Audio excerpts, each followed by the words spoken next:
gonna steal your sunshine and I'll shit on your parade. Don't get me started on doing Michael Caine. My opinion matters, yours will fall in last place. I'm not shutting up and you'll be learning my name. Fifth in the family, but first in my mind. 1 out of 10, but I'm ranking just fine. We've only got now, there's no afterlife. Look, Mom and Dad, I'm just speaking my mind. Everything's coming up Kyle tonight. Everything's coming up Kyle tonight. Everyone's coming on Kyle tonight. Wait, what? No, nobody's coming on Kyle tonight. Everything's coming up Kyle tonight. You can't shut this mouth, but you're welcome to try. I only stop talking and drink, smoke, or eat and cry. I'll never shoot up, gonna talk till I die. Gonna talk till I die.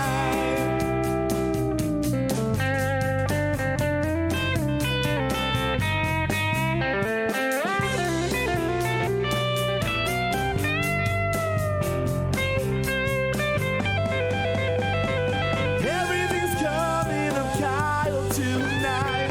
You can't shut this mouth, but you're welcome to try. I only stop talking and drink, smoke, or eat and cry. I'll never shoot up, gonna talk till I die. Gonna talk till I die. Gonna talk till I die. Gonna talk till I die.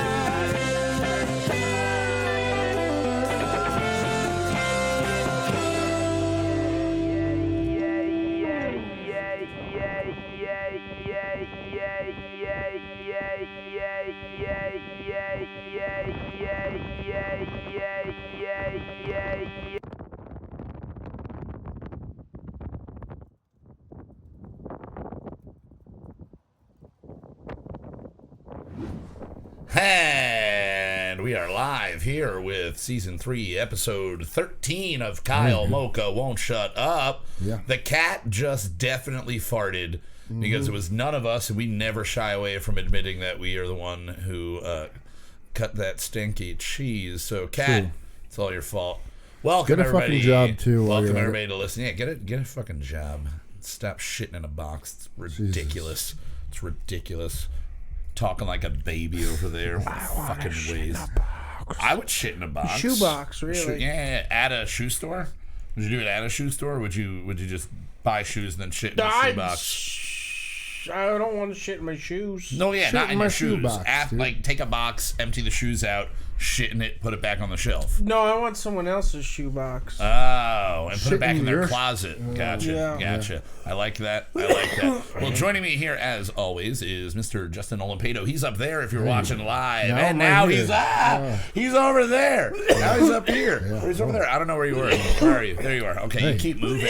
You keep moving. We got Mark Slacky up, Slacky? joining us here in the chat. Thank you for joining us live. If you're yeah. listening in the future, you can always join us live 9 o'clock every Tuesday on YouTube. Just look for Houseboat Tommy Lee Jones or search Kyle Mocha Won't Shut Up on YouTube. It's way more fun for you. Or You shit in a shoebox. shit in a shoebox and we will show up. Shit in a shoebox 3 times, we show up like Beetlejuice. It's gonna happen. It's gonna happen. But you gotta do it 3 times, 3 different boxes, 3 And different you have to closets. stack them on top. No, you have to stack them on top of each other. Okay. I'm sorry. I haven't done it in 3 a while. shoe boxes on I never top have of to each other. summon us. But they have to be different shoe boxes. different sizes, everything Yeah, different. like Okay. can't be all 3 Nikes. There's a lot of rules to this. A lot of rules. Different brands, different Just don't sizes. say Beetle. What was it? Beetlegeist? Beetlegeist? Beetlegoose? Beetlegoose? Beetlegoose. Yeah, don't say Beetlegoose. No. Oh, shit. I just did it. He might show up. You might have show just up. fucked up, dude. Oh, my God. Deep cut, if anybody can remember that. Joining us, as always, in addition to Justin, is Mr. Zachary Sturman. I right? forgot, and I opened one before. Oh. Now I have 2, Now baby. Now you Yeah, have 2, 2, and very soon you'll have 3. Yes. And then actually 4. So drink it up. The people like you when you're drunk. It's not a requirement, but it's a requirement that you're Extra drunk. requirement. And it's an extra requirement. Bonus points. We are Bonus back from our break. We took the last 2 weeks off. The last 2 Tuesdays we were off, and during that time I went on a little vacation with my roommate Mike. You did. So we had a weird trip. It was very, very different, very unique vacation compared to what I've done in the past. Whether it was with an ex or with family or on my own. I've never done anything quite like this. It started in there it is. It started in Philadelphia. So we got dropped off by our other roommate at this really weird hotel in Philadelphia by the airport. Just kind of a crappy like extended suites that every floor smelled like cigarettes, even though it was a non-smoking building. Right. Because people are living there. It's just gonna smell like cigarettes. And so we went Bound to happen, dude. Yeah, we went to People Philly. were living there? Yeah, like extended suites, like people that are like their home is being remodeled or like got destroyed and they need to stay somewhere for like 6 weeks or whatever. People that are in town on business, you stay there for a month while they finalize the deal. And yeah, so we went to Philly. We saw Baby Metal and Avatar, which was an amazingly weird show. Baby Metal, if you've never heard of them, it's a death metal band fronted by 3 young-looking Japanese girls in like schoolgirl-esque They're like the biggest outfits. thing in Japan. They are huge in Japan. It was a really fun performance. Avatar kind of blew me away. The guy has a lot of kind of like an Alice Cooper feel to him. Yeah, well, they've been doing it since like the 80s, I believe. I think the 90s more, but yeah, they've been around for a while. They're nice Swedish metal. And very, very performance art with what they do. He does a lot of talking in between things. And I want to say they're sort of political. A little bit. You know what I mean? Because I think the last album that we had seen... Because I before even knowing that they were on that tour, they just randomly popped up on YouTube one time. We watched a bunch of things. We watched it, and when I told you I was going to that show, you looked it up, and you're like, oh, that band Avatar is playing. Yeah. I will say it's a terrible name for a band because the last 15 years of existing in entertainment... Avatar. Well, at the same time, it is sort of brilliant because when people search Avatar, there's a chance that you're going to Avatar music. If you're looking for music from the soundtrack of either of those, you're going to get their band. So it does work. The lead singer's name was James Cameron. He's from Sweden, so it's probably like Yame Kamwan with like 8 upside down J's or whatever the fuck they do in their language over there. Yeah. Whatever my people do with their language. Figure it out, dude. The people I don't talk about. Slacking. I talk about the Irish side because I'm excited about that, but the Swedish side. Yeah, the Irish can barely fucking speak it, right? I know. I'm stupid compared to all the Swedish people, so I'm smart compared to all the Irish. I'm all right with stepping ahead. Stepping ahead of the game. Yeah. But 30 steps behind of the Swedes. Just 30 everybody's steps behind the Swedes, them. I know. When you're smaller than Rhode Island, everybody's smarter. Yeah, less smart. Less smart. I don't know. Smarter. I think they're smarter. Yeah. So we did that show. We putzed around Philly for the night, and then we slept for about an hour, got on a flight at 6 a.m. out of Philly, landed in LAX at 9 a.m. local time there. Checked into what I will call a hotel. We actually couldn't check in right away, but we were allowed to leave our bags there. It is a former Hasidic Jewish retirement facility that the sign had been taken down, but like the sun imprint was still clearly, you could read it. And all of the rooms were painted, but not painted. Like they used to have green walls. White paint on the wall? No, they used to have green walls, and they painted over most of the wall with like a light, like salmony pink color. But there were just blotches like around the outlets they never got to. It was just still green. All the trim was like sloppily done with brown, so it was green, brown, and like a light pink with a white ceiling. It would be cool if it was like done. It just looked like somebody just ran through there real quick. Is it haunted? No, I wouldn't say it's haunted. It's haunted by the people that currently live there. Because again, more of a living facility, like people paying like week rates. It was if you're familiar with Los Angeles, it was in Pico Robertson, so about like a 20-30 minute walk from West Hollywood or WeHo. And we were... WeHo, roll your windows up! But it was a very, very, very Jewish neighborhood. So it's like you walked outside and it was just families walking by, and I'm like, how the hell is this crack den in the middle of this nice, like pretty nice area? I didn't smoke any crack. But we went there. The guy showed up. We had to call a cell phone number for the guy to come down to the front desk. Just the guy who like lives there probably for free to do work for them. And he was all tweaked out, little like Mexican kid, all tweaking out. He's like, "Yeah, you can bring your bags over here." And then we followed him to this door. He punches in a code opens the door, and it's where they do all of their laundry and apparently kill cats from Their the smell of laundry. it. No, it was like all like their towels and just piles, like not in bins or in just piles and piles. I'm like, this is gonna be good. So we just threw our bags in this random room, and then we went to a beer distributor or a beer festival where my brother Keith actually picked us up in West Hollywood. Went In to the van? In the van, Oh, picked us up yeah. right in Nice. West Good Hollywood. And Mike sat on the bed, and he was like, if I'd laid down, I would have been asleep the whole ride.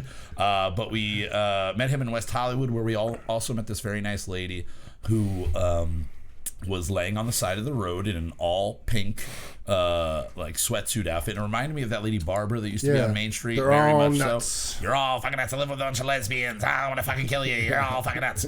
You're all on drugs. This woman, Which I thought she was going to get beat up by a bunch of bikers one day. She came out of the YMCA and was yelling at them from like she's a crazy bunch of person, but bikers don't beat in her fucking Dunkin' Donuts, and she's like screaming at them. and they I'm don't just know. like, Yeah.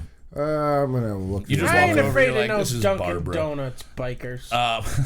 I mean, this lady was What about like Starbucks fucking bikers? They're 85 tough. pounds. Yeah. So this woman, very similar to Barbara of Main Street Stroudsburg back in the day, she was laying on the side of the road in, like where like what would be a planter area, but it's just like kind of dirt and then a tree coming out of it. Yeah. And she's laying in that, and she's looking around all like crazy, gets up and walks back and forth a couple of times. But as we walked by her, she just shouted, "Any of you who bought cocaine for my sister, I will not be going to your memorial services." And we were like, oh, I hope I didn't buy cocaine. Actually, I kind of do hope I bought cocaine from your sister. Yeah. I want to know more about this story, but never well, then mind. you'd be dead. Well, maybe. Yeah. That's what maybe. she's saying. Yeah. I thought Was she was she saying, going around killing them, Maybe. or was it cocaine? Maybe. killing I people? think she might be the cocaine was killing her, but I think she and her sister are in competing cocaine businesses, and Oh, she yeah. is going around and murdering all of the people that now buy from her sister. But then and she then can't get any of not business. going. Yeah, but if she kills him, neither can her sister. Yeah, fair and then enough. I guess her plan was probably to kill her sister after that.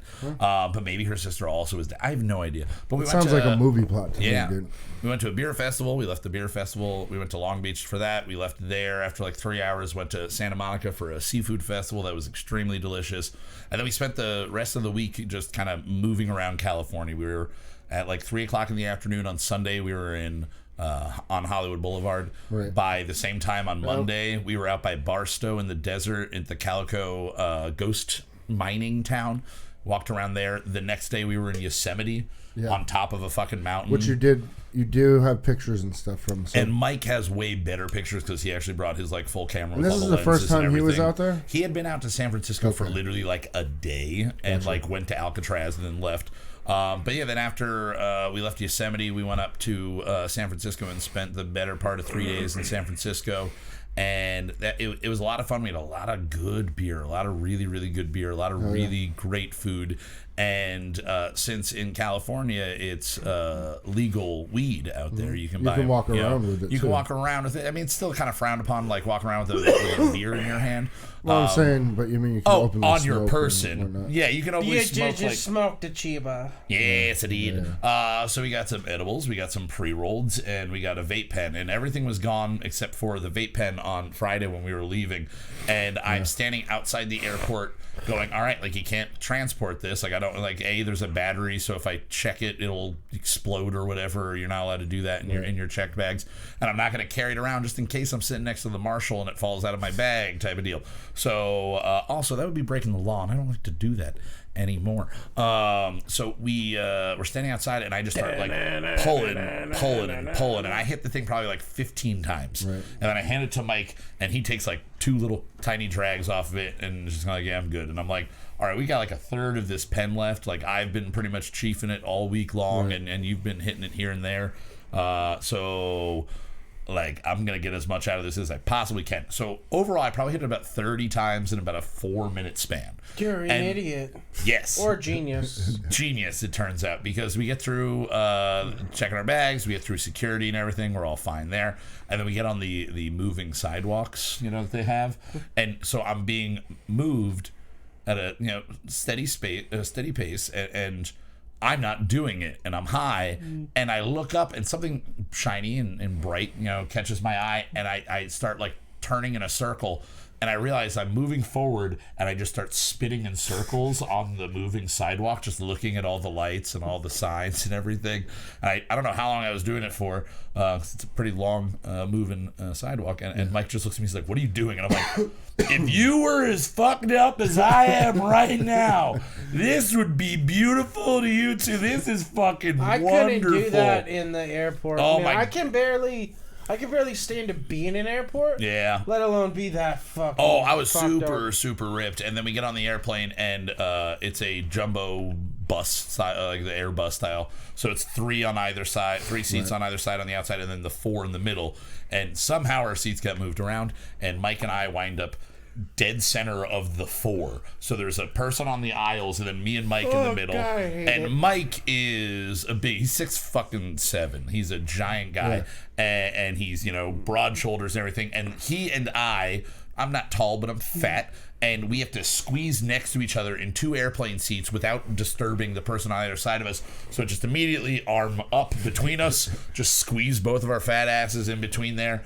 And he couldn't sleep at all, but since I was extremely ripped, and also we all know I can fall asleep anywhere in any position, I literally crossed my arms like really tight in front of me so I wasn't hitting that guy, and that Mike had a little bit of room. I put the blanket like right here so it was like kind of on my face.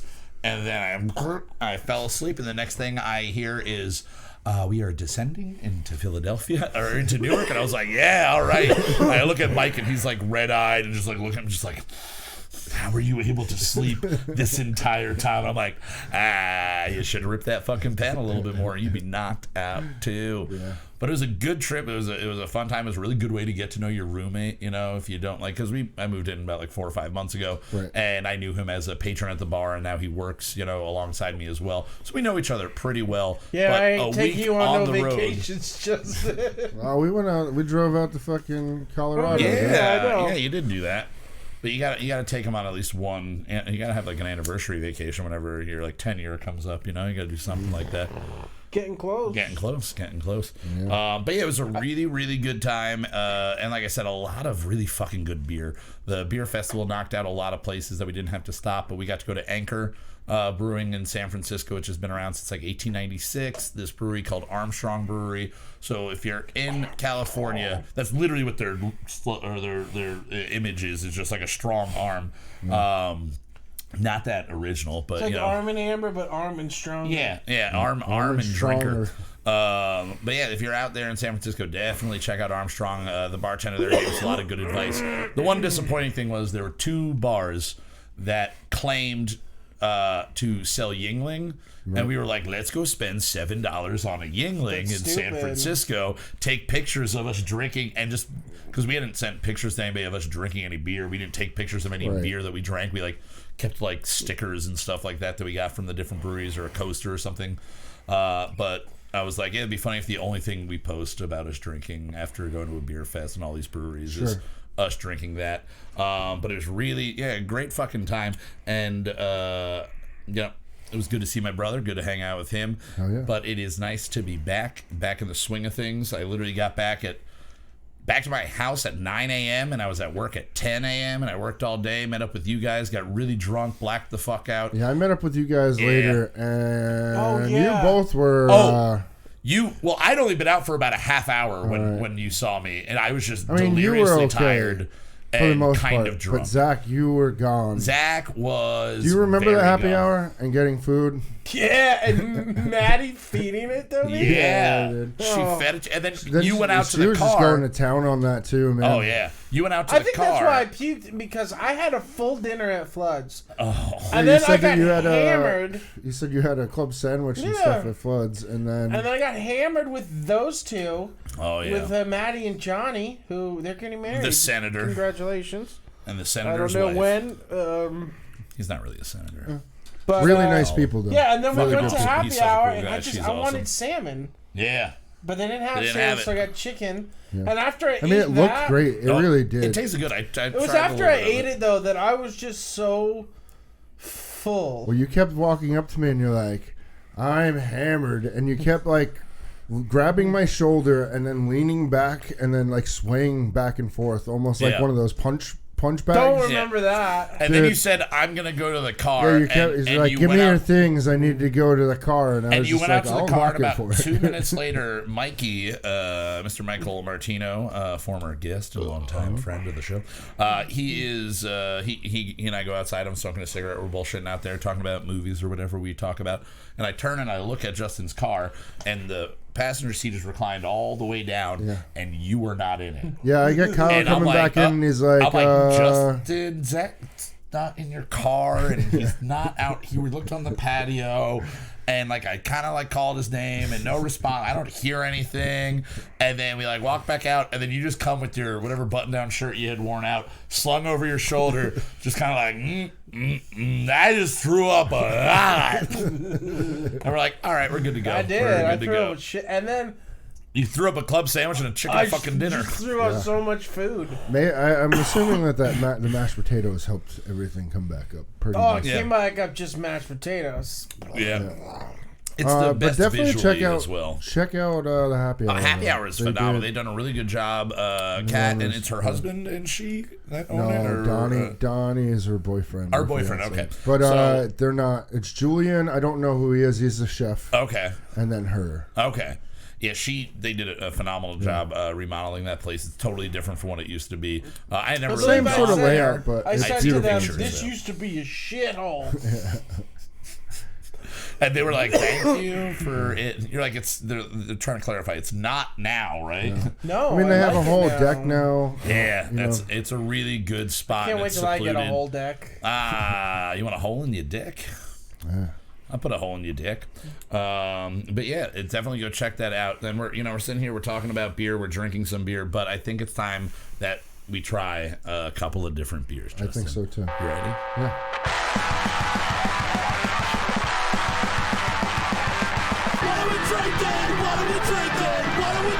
We're back to beer.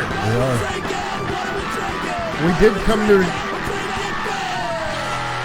Yeah. We did sort of decide that because it's getting colder, we're going to be focusing on IPAs, stouts, darker beers, porters, stouts. Like there was IPAs, a lot of seasonal stuff. Things that are going to be coming. There was out. a lot of stuff that sounded Is that really why you're good. drinking a High Life? Well, High Life is just a cheap. That's just a filler. It's cheap and good, and I don't drink it enough. I used to drink it a lot more. I'm gonna go with the nitro. You're gonna start with the nitro. So let's jump into this now, Justin. Since this is your beer of choice, why don't you tell us why you picked it? Tell us a little bit about it. Show the people. It's pumpkin season for everybody. When we were in there, I had noticed this before I had noticed anything else. We went into the cooler, and this was there, and I'd never seen the Pumpkin in a nitro, so immediately I was going, I wanted to try it. Remember, this is a hard pour, and then let it settle. Yeah, I wanted to see if it made a difference, if it makes it better, because this is usually a sweeter version of a pumpkin beer here.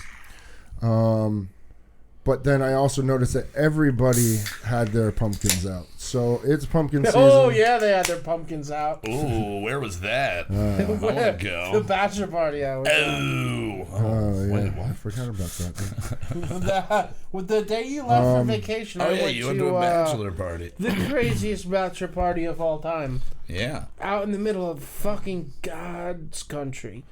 Now, Kyle, you're not big on pumpkin. I don't really like pumpkin. But this is the second. Yeah, we did it last year as well, around this time. It wasn't an official beer taste test on that one. I think we just had a couple of different pumpkin ones that we were trying out.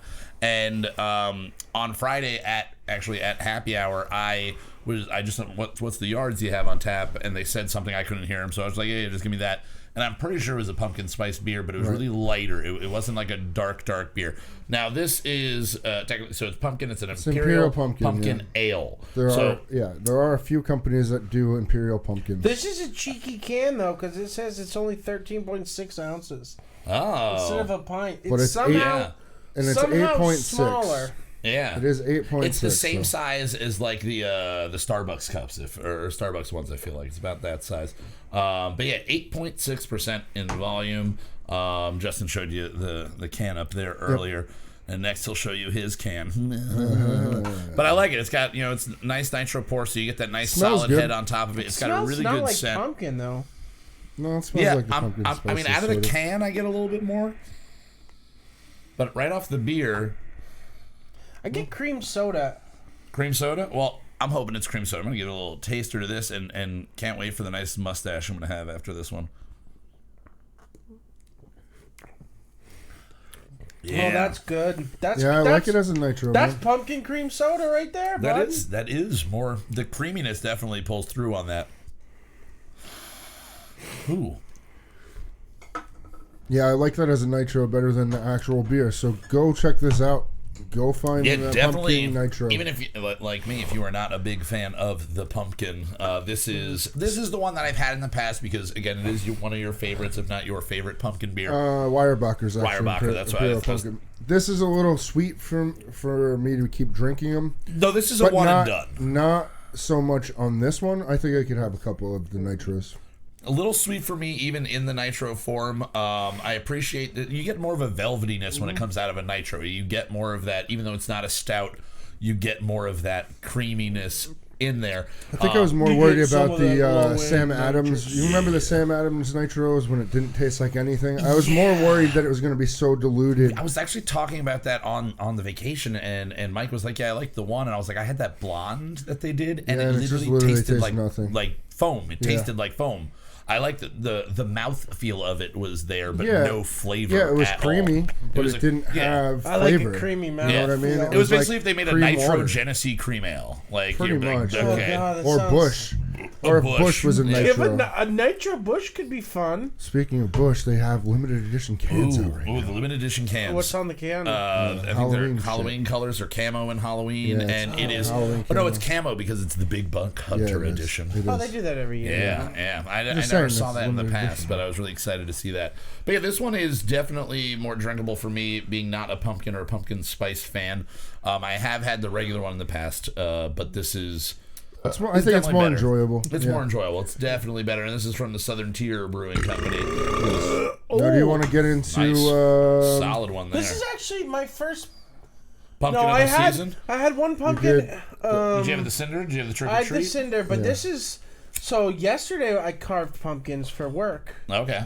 and I just had my hands in the pumpkins, just ripping out the guts for Yeah. a couple hours, Yeah. and then I was like packing a lip of tobacco, Big. and I still had the pumpkin on my hands, and I was getting like it was like a pumpkin grizzly. Oh, just yeah, mix yeah. it with the tobacco. All There you right. go. Yeah, well, Just take because a it was couple on my seeds. hands. You had a pumpkin lip? No, Yeah. take a couple seeds, pop it in there Yeah. with the fucking. But that gave me a good idea because I was out, I was outside doing it. I didn't wash my hands. I just for fucking the real manly man, pumpkin spice dip. for the real manly man. That has a sensitive side. Is your girl Pumpkin complaining grizzly. about your Longer. dip tongue? Don't Spice worry. it up. Spice up your dip tongue. Your lady Do you- will appreciate Spice it. Do Have your you mouth have cancer. a basic white? Is your girlfriend a basic white? Whatever. Yeah. Here, Basic. Nate kept saying that while we were carving pumpkins. He's like, I'm just a basic white bitch. I love carving pumpkins. I was like, It's a fun thing I'm to with fucking you. do. I got a nice one. It got like I a think we should a carve curvy pumpkins smile. for That'd be fun. I did a great job. I'm just saying. That would be actually like a cool pro. thing to do when the girls come on at the end of October for Halloween. Yeah. Is while we're talking to them, we all are carving, like have a little I had to station make a set up. goddamn mess. Yeah, but we can we still just set put it we up, just put yeah. nothing on the floor and you clean it up later. Yeah. Well, Should we we get won't into tell this? the girls. They'll come in And we'll be and like, there'll just "We're be carved." tarps all over the floor. They'll be like, "What's going Tarps on?" and knives. Don't worry Tarps, about knives, it. and stools And aren't they all about everywhere. fucking like murder? Murder, mystery? exactly. Yeah, exactly. We'll be like, we Perfect. change themes for every episode. We're gonna kill This you. week we're murdering. Yeah. Hopefully they don't listen to the shows beforehand, but hopefully they do listen to the shows beforehand. We're not gonna kill you, Or are we? probably not. Should we get into the second beer? Yeah. I'm definitely gonna still work on that The next one but is 8.9. Just so you know, this is an I have a 8.9. long day tomorrow. I'm gonna be fucking retired. well, you don't have to in the drink all of morning. them, but you have to drink all of them. All right, so Justin, why don't you show the wonderful people what we're going to be drinking? It is Lion's Head Double IPA. Double IPA. Now, a thing that they're doing now, I don't know if they've always done this, but I always thought it was just Lion's Head, and they are now proudly calling themselves the Lion Brewery, established in 1905. They're proud of It their smells like dish soap. all right, a proud product of Wilkes-Barre, It's the PA. water up there. We still have games underneath, so there we do. go. Now, we I had haven't sucked tried... at these. Oh, yeah, it kind of does have a dish soapy. What was the other one we had tried? They had done a wheat. They did a wheat, and that one tasted kind of like nothing. Even say? What, the game? You trying to figure it out? I suck at it. All right. Mine said, I only looked at mine as it fell. It said sock it to me. I don't know if that's going to zoom in. I don't know. I don't think it is. I don't think it's working. You're in focus. It just likes you too much. God damn it. All right. Well, hey, we can check it out. They Might still put it on their website. I don't know. But mine said sock it to me. It was really easy. I had it upside down. You had it upside down. I always do that with these. Or used to do that when I drank these. So 8.9%. I don't remember exactly how much it was, but I think it was in like the $15 for a 6-pack, which is crazy to think they used to get a case of Lion's Head for $9. Now, I'm kind of nervous. Has anybody sipped it yet? Anybody? No. Okay, so for all you Lion's Head fans out there, we're going to give this a try. I do like Lion's Head, and that's actually okay. It's not a bad beer. All Going places. Going places. Nice. Okay, see if you can get this one, dude. Oh. Like, seriously, see if you can get it as he chucks it at you. All right, I have to say... Oh, my God, there's fucking 47 characters on this Basic Lion's Head is one that won one of our first beer taste tests when we drank it warm. This tastes like an IPA, though. This just tastes like an IPA. I wouldn't be shocked if you handed this to me and said this was a Sam Adams IPA. I would not sweet, be shocked. But it has that bitter hop flavor at the end. Mm-hmm. If you like IPAs... There's no time like the present. Maybe I'm better at these than I thought. Yeah. I think you are. But yeah, if you like IPAs, definitely check this out. It's good. It's good for an IPA. All right, so today we are spilling shit all over ourselves. All righty, but today we are back to writing non-related songs. No, they're not all within the same album. We did our epic. We did our concept album. Have you listened to the whole thing? Whole thing. I listened through it twice, actually. I really, really fucking enjoy it. And Rubbish, the Garbage Man Epic, is available on YouTube for you to listen to. Yes, it is. And yes, it is. I highly recommend. We are back. It's fall.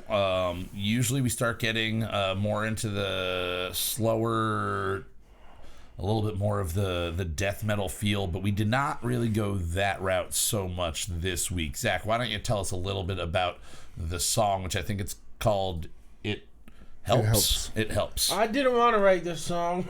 He didn't want to write it. Well, when I went upstairs, you're like doing some stuff. I was just warming up. And you're like, I don't know what to do. And I was like, well, you want to start with drums first? And you're like, yeah. And then you played a riff that I just wanted to have in the background so that I could get something down, to give me like guidance. And then you kept writing. So I was just like, well, I couldn't do what I wanted to do with... What I wanted to do was not going with that riff at all. Okay. And you adamantly, you're like, oh, I want that riff. Well, I just wanted that riff.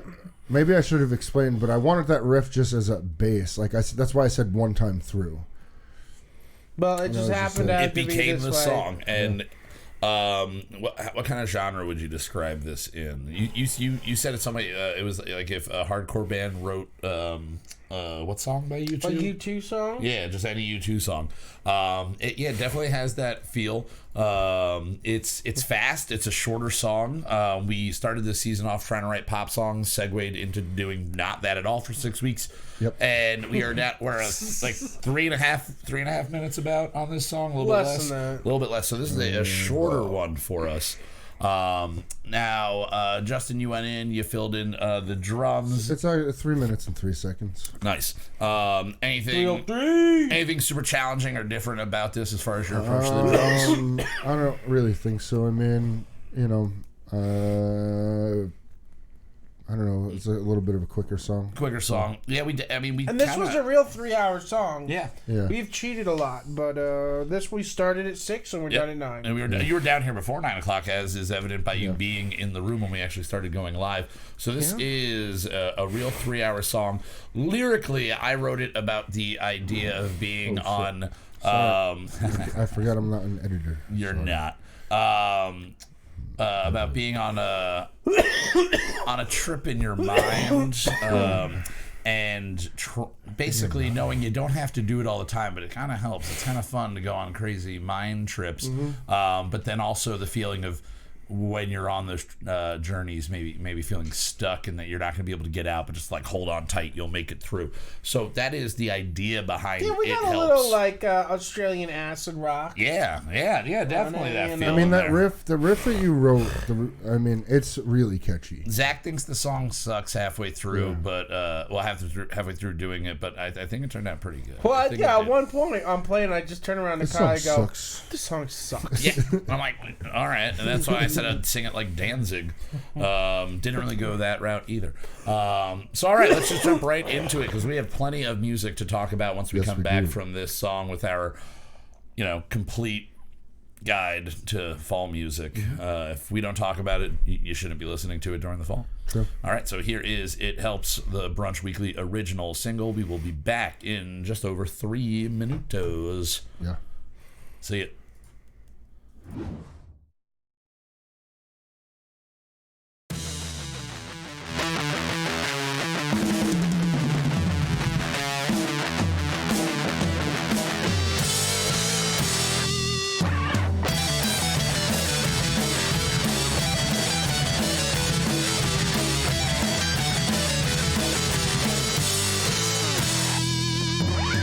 I'm coming down from this almighty high. Feet on the ground, I feel alive. I'll bide my time when the moment's right. I'll traffic up another ride. Don't need to do this every night. Don't need this paper to go alive. Don't need to do this every night. But it helps, oh it helps once in a while.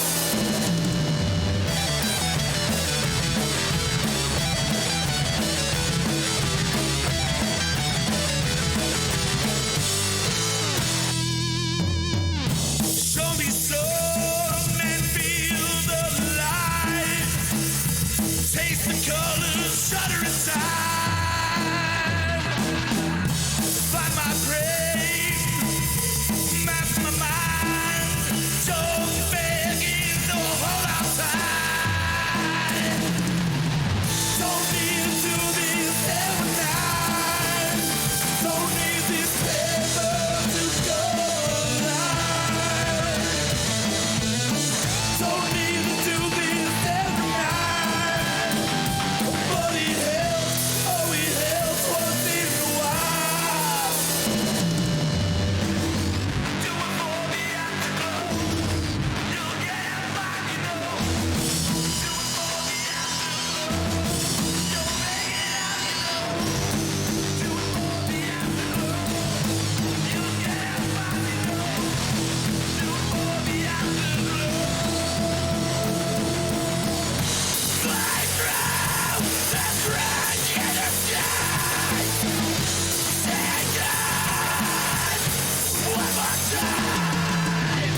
Fly through the crunch in the sky. Say God one more time.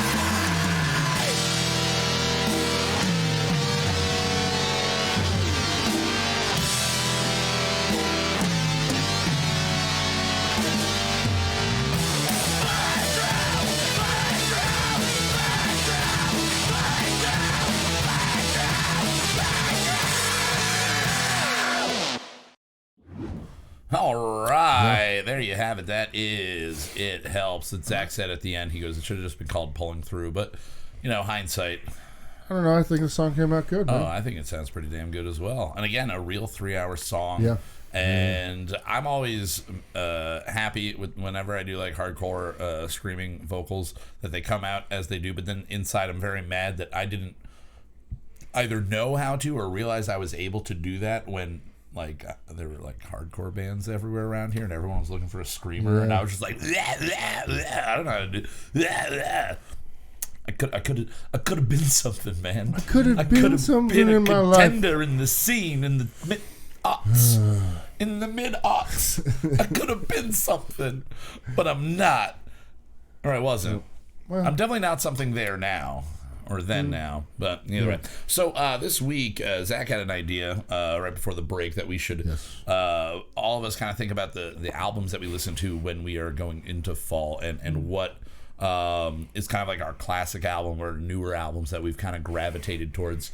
And so he kind of assigned us the homework of picking out again a new one that might not be a new album but new to you. New rediscovering new. Even if it's rediscovering, and then one that you've just kind of like your whole life that you go to during the fall. And right off the bat, I will say that I realized that I never ever add music to my fall list like in the last decade. When I was looking through it, probably the newest thing that I would have thrown in there is from like 2009, and it literally is not like I rediscovered it. It's just I added it in 2009, and it's just been on rotation. Sure. A lot of other things, it's like singles that I'll like hit each year, like when they come out, I'll like them that year, and they'll kind of feel like the season for me. But album wise, and I'll say like Black Honey by Thrice, when that came out, that was like a single that was kind of on repeat. That whole album that came I did out like midsummer. Yeah, but I don't think I really started listening until about the fall. No, probably not. Because that record sat here for forever. Oh my god, dude. yeah, that sat here for a long time. But yeah, I was having a hard time kind of figuring out a newer one. So right off the bat, I'm just going to say I kind of cop out on the second half of the assignment. But I do have my first. But Zach, since it was your idea, why don't you kick it off, whether you want to do the classic one or the new one that you think, whatever you want to start with, that's your go-to I guess I'll fall. go classic. Classic, all right. 1995's Melancholy and the Infinite Sadness by the Smashing Pumpkins. Fuck yeah. Which, and I looked up the two albums I picked. Yeah. Just to double check my dates. October 23rd is the release date of Melancholy. Okay, so that works. So with it is the a real season. fall album. Yeah. Right. Bullet with Butterfly Wings was the first favorite song I can remember having. Now, I would have been 4 when that came out, but I remember it when it came out. Oh, yeah. I mean, it makes sense. Your dad was always kind of on... My dad was definitely into... He was on the ground level of a lot of things coming out, even as like a father. He wasn't an old dad that didn't know things. Right. But he... I mean, so it makes even sense still, that you he's got into... like, he's very open-minded with a lot of this Yeah. stuff. Like, he's come out to watch all of our shows. Oh, and, fuck like, yeah. You know, I guarantee you, if you convinced him that King Gizzard was a show that he should have been at, he would have fucking gone. You know what I mean? The other day, we're just sitting on the porch, fucking shooting some BB guns, and fucking just Limp Bizkit comes on his Spotify. I know that's not current or cool, but that's my dad. I mean, I still that was think the Limp Bizkit era. is cool. Again, you're 6, 7 years old, and your dad's listening to Limp Bizkit at Yeah. that point. Yeah, it's pretty fucking awesome. It's pretty fucking rad for that. So, But besides... the Smashing Pumpkins album, that is... It's a long one. It's their double disc. It's like 28 tracks. Yeah. Yeah. God, I forgot it was There that is a long. lot. Mm-hmm. It's like 2 full hours. There's a lot of shit going on that album. But it is so fucking... It's this time of year for me. Yeah. It's probably the oldest album I go back to for fall music. I mean, just because I started listening to it when it came out. Yeah. And, yeah. when I Literally was your 4 entire years old. life you have been listening to And, that album. it just has been fall's my favorite time of year, and that was like my first favorite song, and it just all clicks when it's fall. The leaves are coming down. I put that shit on, and it just does it. And in your line of work, it's a long fucking album. You can you can probably listen through that like 4 times in your day's time, 10 times, maybe, or 5 times, depending on the day. 6 times. Now, is this an album that you will listen to all the way through other times of the year, or is it more strictly fall for you, and then you'll listen to like individual songs? Yeah, I probably won't spin the entire album all the way through until fall. Okay. I might get a... I mean, you'll definitely hear those songs. Yeah, I mean, I might get Like you'll on hear the it on the radio. radio. Yeah, exactly. Yeah, you But can't I escape might them. just get an exactly. urge and just listen to a few tracks in the middle of fucking the springtime. Yeah, hell yeah. Just because, Yeah. it hit me, but... So what would you say of the 3,000 tracks on that album? What are like your top couple? You already said Bullet with Butterfly Wings. Butterfly Wings. Bodies. I think Bodies is my favorite. Oh yeah. Just like it so fits the title. Yeah. You know what I mean? It's so melancholy. Like the lyric in that song is "Love is suicide." It's like it's so cheesy, edgelord stuff. But I don't know. Hey, you said that before. What is edgelord? You don't know it's like a person that would say that, like, oh, love is suicide. Oh, okay. All right. Okay. Because before I just thought it was somebody that edges somebody to about to come and then they walk away. No, it's like and they're really good like at it. Kid that's like a fucking little darker. Okay. All right. Not complexion wise, like a internally a darker. gothic emo feeling type of that person. just can say something so fucking the brother from Wedding Crashers. silly. The one that's like I painted a picture. He's that guy. He is an edge king, probably. I'm gonna be in my room painting homo things. Yeah, that's an edgelord, dude. Yeah. That is total, and that. Man, as this pumpkin sits, it's even better. I'm going to agree with you on that. I Did you finished smash the this Miller pumpkin? High Life, and then did you smash this? See, it's another thing. Pumpkins, Yep. Smashing Pumpkins. It's just it so. fits. It does just fit. so fall for me. Yeah. That like Honestly, never really put it together in my head that way. And but it came out, Yeah. and I like. There's a million other. When fall did that album albums. release? Was that a fall 95. release? He said October. October Okay, 23rd, so 95. okay. So it was everything seemed intentional then. Yeah, Just definitely. Smashing Pumpkins. Now, what in their discography? What number is that for them? Is that like the second or third album, or is that further? Four. Okay. Third. Okay, because what they started, they weren't in any '80s releases, right? It was all early '90s. Early 90s. Early Yeah. 90s. What album? I mean, is they it? may have been doing stuff in the 80s, Yeah. but What That was album is them. it that has the landslide cover on it? Is it on that, or is that No, I believe that's later. later? Because that's something that when I think of Smashing Pumpkins, landslide. I mean, I could probably put Rumors at any time of the year. I mean, most people will say Tonight. Yeah, because- tonight. But like the original Fleetwood Mac, version of that song, I could literally put on any time of the year. Pretty much any Fleetwood Mac any time of the year. But Landslide even think about that itself when thinking is about all a this. song that the Smashing Pumpkins version specifically. That is a song that I really will listen to a lot in the fall. Because again, I get a lot into singles. It's probably just from growing up more listening to the radio than listening to records. Sure.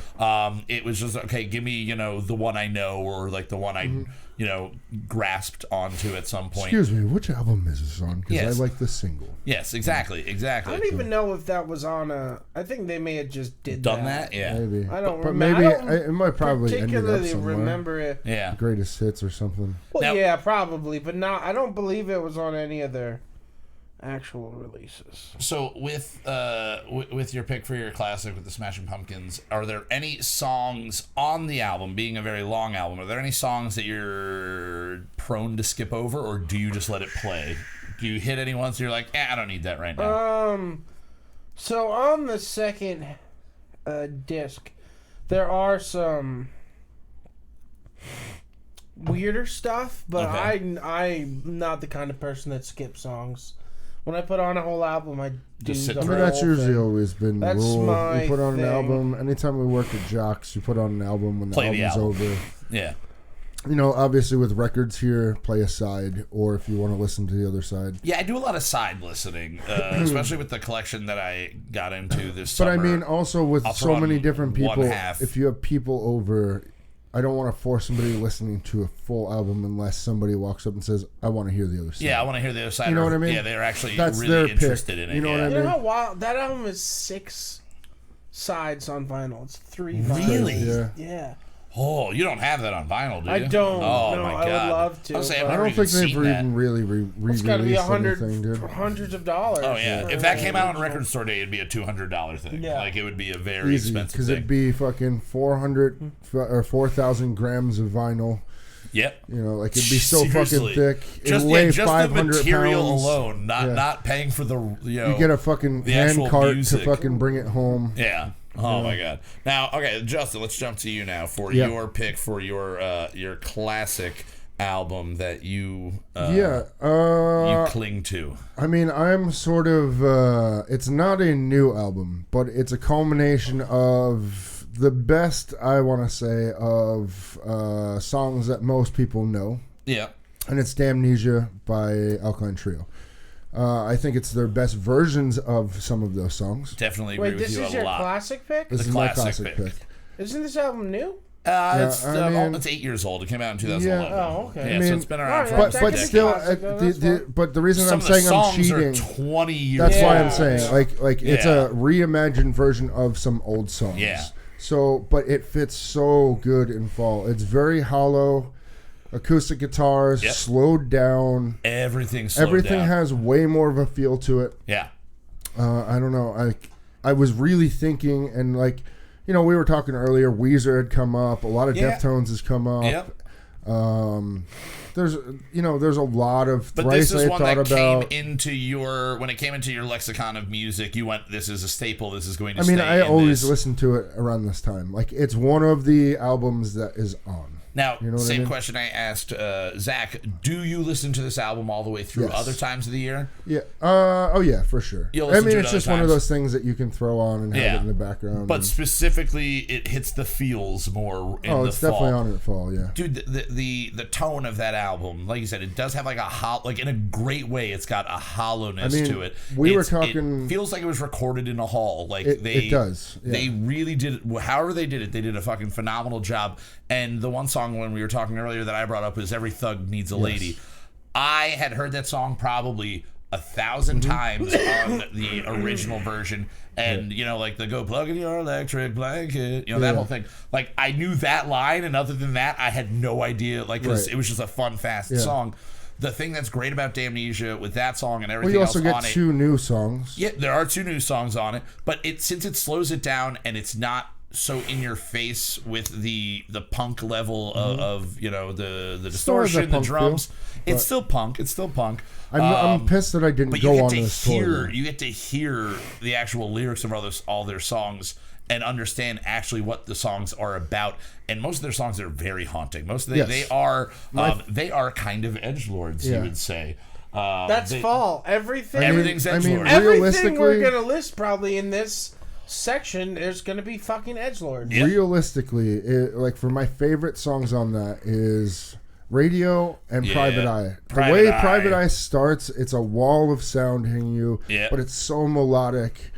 I don't know, man. There's just something about that album It's that resonates so well. Let's see. I got the track listing right here. So it starts off with "Calling All Skeletons" on that one. Okay, but yeah, Which so is a great version of that song. they've got as well. that. "This Could Be Love," Yep. "Every Thug Needs a Lady," "Clavicle," "Mercy Me." It really is. "Private Eye" is such a good fucking song. It is. But it's just But then they do that old English song, which yeah. is like a really wacky, stupid thing, but you'll probably be getting drunk in the fall Yep. somewhere. You know what I mean? Like, Or the summer. well, I mean, you'll be getting drunk. Now, one of the coolest things that goes along with this album that isn't necessarily the album itself, it's about the cover. The cover of the album is they actually the made a acoustic, guitar. and then they made that guitar, and Rich bought it for Nicole, Yes, he did. and it It's is a Fender. such a cool fucking Wait, the guitar. actual guitar? Not the actual, but they made A version of the guitar. replicas Where where it's the the heart. heart Alkaline Trio symbol cut out for the hole, and then I mean the wood grain on it's beautiful. Like the coloring on it is so great, but yeah, it's just like the nice Strat headstock on it. It is a fucking really cool thing that if you're a fan of that band, generally that's one of those bands that you Who were made like the guitar? super Fender, yeah. Oh, a Fender. Fender Fender guitar, made it, yeah. But if you're a fan of that band and you got into them at the time when they were coming up, like From Here to Infirmary and everything along And those lines. Well, I remember most people, not to cut you off, but No, I no. remember most people like hearing it, and City and Color was a very close toss-up. Okay. Only because that's also very hollow. He is a Yeah. very hollow. His voice, Yeah. like Oh, he's that's a good very one. somber, especially when he got into full band. It was very close. Yeah. But once people cheers. like, especially metalheads and people that were listening to Alkaline Trio and people that were into punk, most people I know were like, I love Dallas Green. Like, I Yeah. love listening to this. And Yeah. then Damnesia came out and people were just like, oh, I never thought to listen to this. Like, Yeah. I would have never thought to people, listen to this. it pulled people in. It was definitely a good crossover. I want my way. Dallas Green fucking Screaming his belting ass it off. out, Yeah. though. This But could he be doesn't anywhere in the world. But he's not the one screaming. I in know, it. he's the singer. Oh, right, He's not right. the screamer. Yeah, he's not the screamer. But But I mean, he's like, belting. yeah, so is in his solo stuff. He's fucking killing shit, man. Like, I haven't listened to the new album, but Yeah. When it up comes to Lil that High. style of his first album, I'm picking the first Bon Iver album over the first Fair enough. City in Color album. Yeah, Forever, I mean, forever ago, that shit is. I mean, Kanye West sampled that song and made a Fair enough. fucking the end jeez. of Kanye West's fucking first opus is a fucking Bon Iver song. I don't think I ever knew Lost that. in the Woods. The last song on My Dark Twisted Fantasy Yeah. is from the Bon Iver album. Okay, that's pretty fucking But sweet. I'm just saying, City in Color was a very close second Yeah. to that.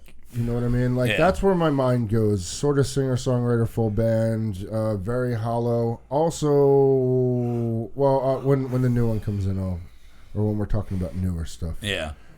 I'll talk about the other one. Yeah. So for me, I mean, I went through. Again, most of the music I like, if you're looking at it in the edgelord way, most of the music I liked growing up was very melancholy. It was the woe is me stuff. So most of my favorite bands are fall bands. Sure.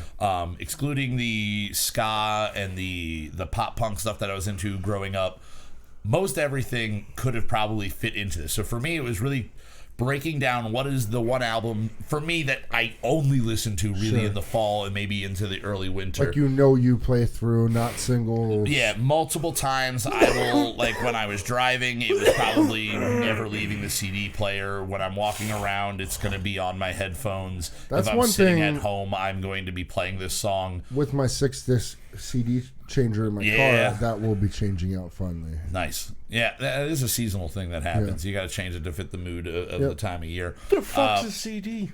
Yeah, exactly. It's a thing in a bank, I think. I'm a Bluetooth man. So for me, the album that I picked is from a band called Further Seems Forever, and it's called The Moon Is Down. It's a great album. It really is. We were listening to it earlier. It is a I very don't believe I know it. I know the name. But so. Well, you know who it is. You So know who Further it is. Seems Forever. Most of the band that we found out. Yeah, actually. most of the band. So I knew, obviously, the lead singer. I knew who he was. like I know them. Of them. Like, you So- know who it is. So they were a band off Tooth and Nail Records, which back in the late 90s, Yeah, early I remember 2000s Tooth and was Nail. one of the biggest Christian labels. Under Under Oath Oath. came off of Yeah. there. And Norma actually, Jean? the producer of this album produced all of the Under Yes. Oath albums for the first, like, 3 or 4, up until You're Only Chasing Safety, at least.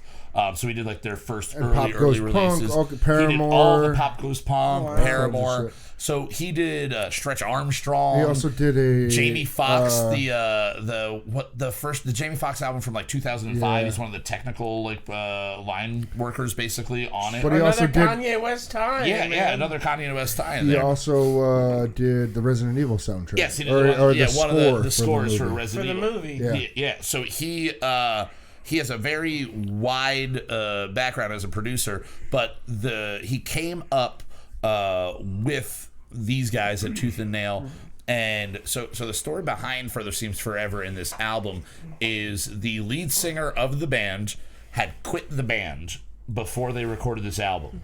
And he was leaving to pursue a solo career with his band Dashboard Confessional. Oh. Chris Carrabba. So Chris I Carrabba... hate that guy. See, I love Dashboard This- and Further Seems Familiar. Fucking hate Dashboard. I do, This man. album would never have happened, but he was leaving the band. He already told them he was leaving, and they're like, well, we have an entire record already written. He went, fine, I'll record the record with you. Like, let's record the record, and then you can just get another singer, but you can use the record of me and sell it. Oh, what Which a they nice did. guy. They And did. then he took them out on tour with Dashboard and everything as they got bigger, and he helped kind of pull them along. So they recorded the album with Wait, them. are they still a band? They are. Further Seems Forever is still a band, Okay. and Chris Carrabba is back in the band as the lead singer as of So 2011. they're probably doing Dashboard and Further Seems Forever. He's literally probably, that would be the smartest thing for What a them. cunt. Because, I mean, it's the same drummer. It's the same, no, not the same drummer. He doesn't use that drummer, but the drummer, and the thing that I love most about this album is if you removed Chris Carrabba's vocals, which I will say are his best vocal performances of his career. I believe that I think they're better than anything ever did with Yeah, Dashboard. Dashboard just has different feels. It's a different feel, but I think with the music background that this is, it is a very driving, very moving. The fucking snare fills this guy hits are like some of the most ridiculous, very hardcore music sounding, like late 90s hardcore music. And I always went, that is fucking phenomenal. Like, this is amazing. How is it nobody else liking this? If you took his vocals out and just listened to it, it is like an experimental hardcore band. Pretty much. And then I realized yesterday when I was reading more into the band that I never, in a way that I never done, the drummer is the original, or not he's the guy who recorded the first 3 albums and was in Shai Hulud. He's the drummer from fucking Shai Hulud. And then that ties them into Newfound Glory, which the producer also did. That's how I usually cheers a beer. And so he was their drummer all through Further Seems Forever. He was the drummer for almost all of the Shai Hulud albums. And one of my favorite songs on The Moon Is Down is called Just Until Sunrise. And it is written with, like, co-written by the man who wrote everything for Shai Hulud. So musically, it literally is slowed down, more experimental hardcore of the 90s. But vocally, it's Chris Carrabba, and afterwards, if you've never heard them, I definitely recommend listening to the Bradley, The Moon Is Down, the title track. Listen to the whole fucking album. But it is, the bass is some of the most, like, all over the place moving bass, when people of that time were just, oh, can you play bass? Cool, you're our bass player. Like, can you pluck a little bit? Like, are you a rhythm guitar player and you're not in a band right now? Be our bass player. And they didn't do that. And I was lucky enough to see them live after Carrabba, recorded the album and left. They had the lead singer of a band called Sensefield as their lead vocalist for one album. They made 3 albums in 5 years with 3 different vocalists. Yep. And then 7 years later, Carrabba rejoins the band and they recorded an album called Penny Black, also produced by the same guy. And that album's good. It's a good, solid album. But you can tell there's a reason they haven't recorded another album in the last 7, 8 years.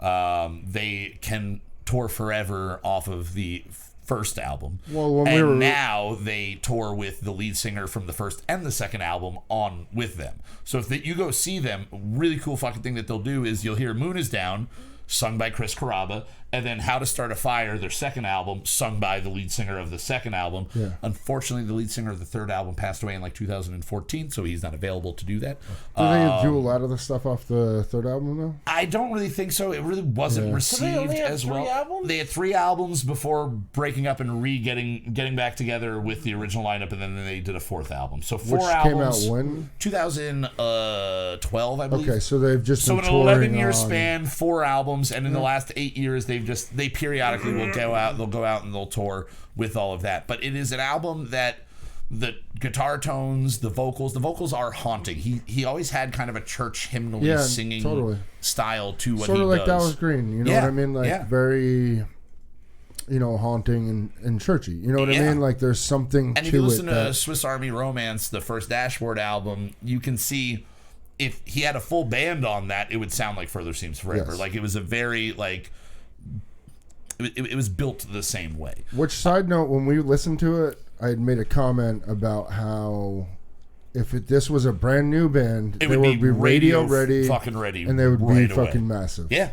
And that sound is definitely starting to come back. It is. But it's the rolling of the drums, the way that guy can fucking just like.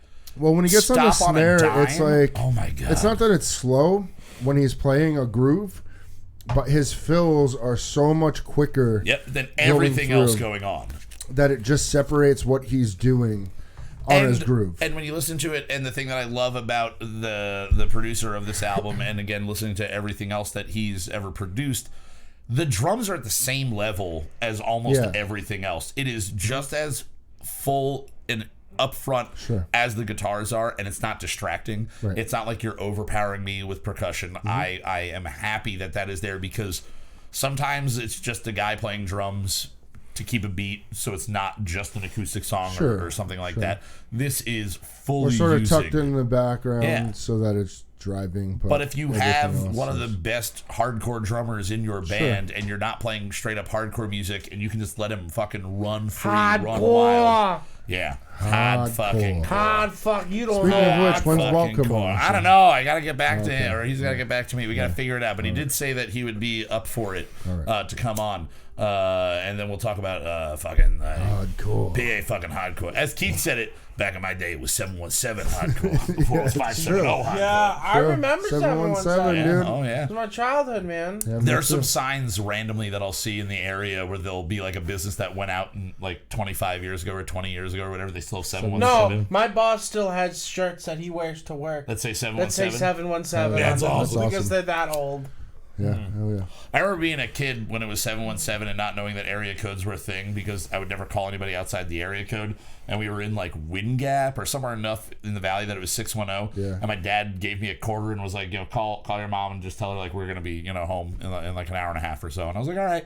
And I went up and 588-7346, my home number back in the day. Call it now. I don't know whose number it is anymore. But I just dialed it and somebody answers it like, hello. I was like, Dad, there's a guy answer. Like, who is this? Who's this? This is Kyle. Why are you at my house? You called my house. You don't live in it. It was just this long thing. My dad's like, did you dial 1717 before? And I went, why would I do that? And he was like, it's an area code. I'm like, I don't know what you're doing. I'm like 8. Like, this is ridiculous. Why did you task me? Get up and go call your wife. The weirdest was I used to live in Pocono Mountain Lake Estates, right? Yeah. So we had ranch lands not very far away. Yep.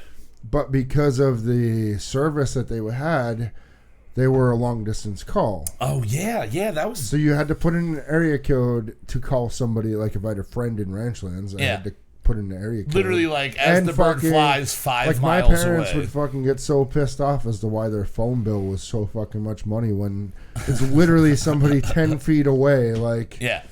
You're like, what the fuck? I I don't don't know, know, because the dude. smoke signals Remember aren't when working, it used to cost Mom. more money to call places in America? Yeah, you had to have a long distance plan. Yeah, dude. long distance plan. No, that shit is... Or you had to listen to Carrot Top and 1010 220 that shit. Yeah.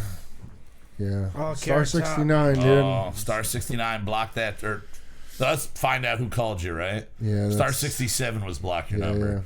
Yeah. Star 69, bro. You're a Star Who called 69. me? 69 it, dude. Oh, yeah. All right, so Zach, you gave us your classic. Now, what is your new album that you listen to? So this is new to me this year. It is from, here, let me get the exact date. October 7th, 2008. All right, so it's you another put album solid that right in actually there, came yeah. out in fall. And as soon as I heard it, I knew it was a fall album. It is In-Ear Park In-Ear Park. by Department of Eagles. Department of... Oh, yeah. You've played this. Yeah, you played that. Yeah. So it is, I don't know if you're familiar with Grizzly Bear. The Yes. the almost Baroque pop Yeah. indie band Grizzly Bear. So their singer... I don't care how rich they are. Their singer from the last 4 out of 5 albums. The first album's the only album that doesn't have him on it. Yeah. This was his first original band. Okay. Before he was in Grizzly Bear. It's a 2-piece. Him and his college roommate that made weird-ass indie music. Okay. Did it have that same feel as Grizzly Well, Bear? this is their second album. Okay. So they make one album of weird stuff. Then he ends up joining Grizzly Bear for 2 albums. Okay. And then in 2008, he decides his father dies in 2007. Okay. Right. And he writes this album as a tribute because it was about a park. And it came out when? 2008. 2008. There's a park him and his dad used to go to that had this big interactive ear statue Oh. or something. So it was In-Ear Park. They always called it Ear Park. Yeah. It was a place he used to go with his dad as a child. So this album has, I believe everyone that is in Grizzly Bear does feature on this album. Okay. They helped him do it, along with his original Partner. who was his other collaborator in this All right. band. So if you like Grizzly Bear, Yeah. this is in that same... It's the same vein. Yeah, and it's him, like, he sounds like literally no other singer on the planet sounds like this guy. It's so weird. So the difference between their first album and the second album, a lot of contrast. You said the first one's kind of weird, more kind of experimental. I'll be honest, I don't even know the first one. Okay. This album popped up in my recommended about a month ago, and I just was so obsessed with this album that I never got around to listening to the first one. But still, so as you said, that from Baroque what I feel believe, still it's a different. pulled in. Well, yeah, and now I don't know if it was Grizzly Bear that made him sound like that, or he just is that kind of. Yeah. But there is you hear the man's voice and you know it's him. There's no one else on the planet that sounds like this guy. And a lot of these songs are about, it's all attributed to his father who has passed away. So there's this song called Herringbone. Okay. You know the herringbone pattern? Yeah. Like the chef pants. And the lyrics in this song are, it's like at a funeral, and the family members. Isn't this herringbone? Yes. Yeah, there we go. And the family members keep coming. I was like, what hat am I wearing? Keep coming and going at the funeral, up to the casket and back. And he makes the analogy like herringbone is the people visiting the casket. Yeah. There's just so many little subtle, very incredibly sad things that he twists in a way that don't seem sad anymore. Right. Like, you know what I mean? To be at a funeral and to be like, oh, it's like herringbone, all my relatives coming up and paying respects, doesn't make you're not that upset anymore, because it's such a silly, outlandish comparison that it's almost like it was his way of getting through his grieving process, was to turn... It's a healthy way to do it. To turn these things into silly little flourishes. But musically, this album is still going to be... It fits in that fall, melancholy, somber... Yes, it's got a melancholiness to it for sure. Full band, electric instruments, more acoustic. What's the kind of feel of it, structure-wise? There's electric and acoustic and piano, and... it is mostly full band. Okay. Yeah. But in the way that Grizzly Bear was full band, it's not like a hardcore band. You know what I mean? It's not a wall of sound. No, it's a very subdued full band. Hell yeah. Fuck yeah. This I got obsessed with it for a couple weeks. You know what I mean? It's so fucking good. And it just I love the fall. And I love listening to shit I never heard before. And this, I do want to have a fire here. Yes, I do. I really do. What about we got this one? Fire? We do have a fire right here. now, yeah. Just burn the house down. Bring your Don't marshmallows. burn the fucking house down, dude. I'm just flicking my cigarette butts into the piano. Yes. I'll just walk back in with lit fireworks. I do remember that. If you light the piano on fire, first you have to learn Great Balls of Fire, so you can be playing that as everything goes down. And just screaming, goodness gracious. And you're not allowed to leave that. Goodness gracious, my house on fire! No, but it has to be goodness gracious, like what's her name from the Yankees? Susan Waldman. Goodness gracious, Great Balls of Fire. Oh my God. I didn't get that one. Oh, there's this announcer for the Yankees that there's two of them. John Sterling. There's John Sterling, who does like and it's high, it is far, it is gone. Hideki Matsui, it's a line drive to center field. It's a thriller by Godzilla.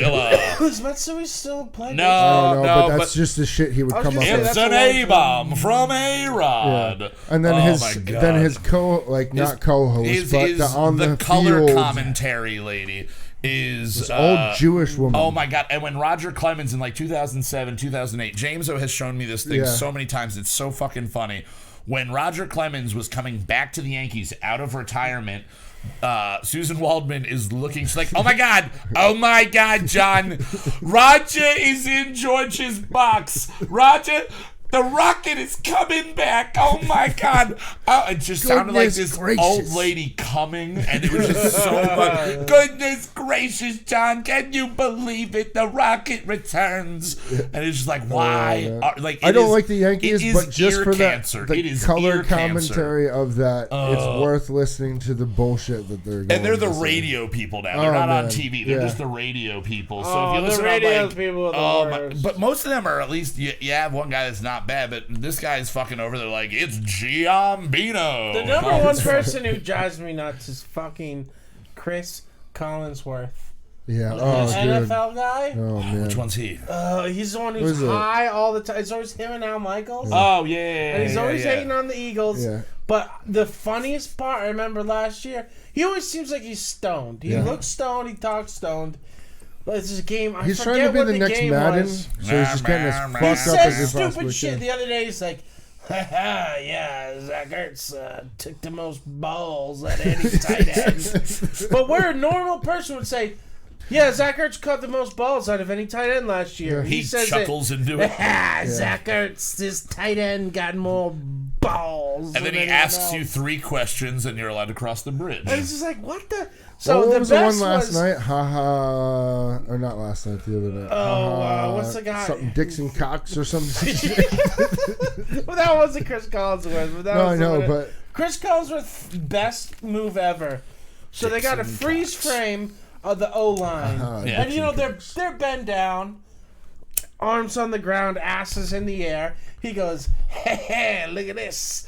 And that's what he says, and draws a picture from one guy's asshole to another guy's asshole on the screen. On air? On air. Like, he said, hey, look at this. And then draws the thing. Oh, my God. And then I don't even remember what the play was or anything. But before he drew a line between these two men's buttholes, he said, hey, look at this. Do you think he knew he was on air? Is that what he does? He's been a fucking announcer he forever. He does that shit on purpose. He's like, I'm just going to be the nastiest him and Al fucking... Michaels are the number one. Yeah. Al Michaels, team, Al Michaels can barely say what he needs to say. Because Chris Collinsworth is so stoned. Well, no. And saying stupid shit. Well, Chris Collinsworth is probably stoned, and Al is probably fucking drunk out of his fucking mind. So he's just like, and this good, the guy, you know, like good stuff. Lazy eye, you know, like it's ridiculous. It's Booger on Monday night is worse. Now, he does the John Madden stuff like, if you want to win the football game, you got to show up to the stadium. Like, when the ball passes the line, that's a touchdown. No shit, John. Yeah. Like, I love John Madden for that. Me too, man. Oh, yeah. He was ridiculous. If you want to win the game, you got to score more points than the other team. If the defense doesn't get on the field, they're just going to score all the points.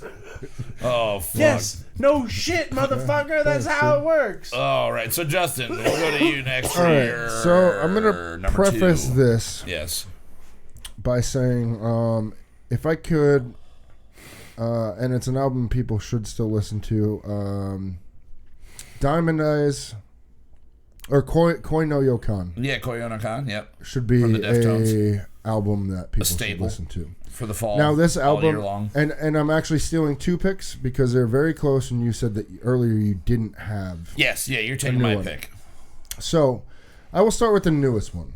Okay, this came out September 9th, or September 6th, 2019.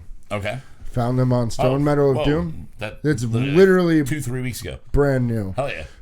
Playing games, throw on Stone Meadow of Doom, this band pops up.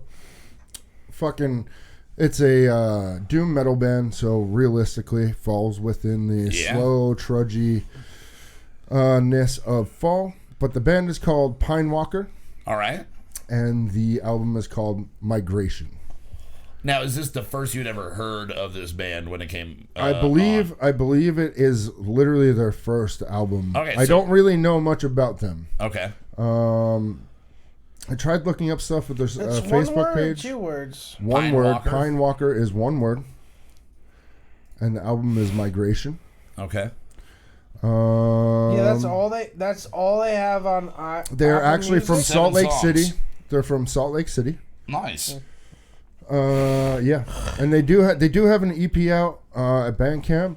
on Bandcamp, yeti4.bandcamp.com. I don't know if they were another band beforehand, but it's definitely a rad album. Check it out. If you're into doom metal, stoner metal, it fits right in. What is on the cover? A cool-ass moth. Yeah. Oh, yeah. But really, really Egyptian cool. moth or something. So that took a very, it's very new to me. I've listened to it probably 5 or 6 times. Hell yeah. Because I do it when I'm at the computer and whatnot. Now, my actual pick is an album that I've owned. It's been out for a while. It came out like 3-4 years ago at this point. It came out April 8th, 2016. Okay, yeah, 3 years ago. Well, 3.5, yeah. And it's an album that I've pushed to the side and not really given a chance. We listened to it one time. Say Gore? It's Yeah, Gore. It's Gore. It is sitting down and actually listening to it.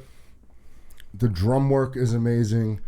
Just the musicianship on it is very, very fucking And good. for those not, it sort of reminds me of Saturday Night Wrist a little bit. Is a Deftones album. Yes, Deftones Gore. Not aware. Not Al Gore. Not Al Gore. No. Well, that's a funny thing. 3-4 weeks ago, you and I were talking about this album, and I was like, the album with the flamingos on it. And before you could say Gore, I went Dole, right? Yeah. Dole. And he was like, no, and I went Bob Dole. Gore. Never mind. Bob Dole, Al Gore. Yeah. It's the same thing. We should redo this album as Dole, and just have it be pineapples flying across the sky You're right. instead.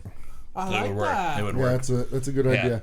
Everybody has to play an 8-string Bob bass. Dole don't Even the want to drummer. talk to the shimmer. Now, when the album came out, Bob Dole. I just remember a lot of fans. I mean, Charlie Pishnick has been all about this, been on my shit about not liking this album. From the get-go. And it's not that I didn't like the album, it's just that I was not ready for the album. we were in a weird space I mean, time. we tried to listen to it when we listened were to not it when once we all were the way not through. we were a when little. we're not mentally We're on a journey, maybe. Yeah, on a little bit of a journey.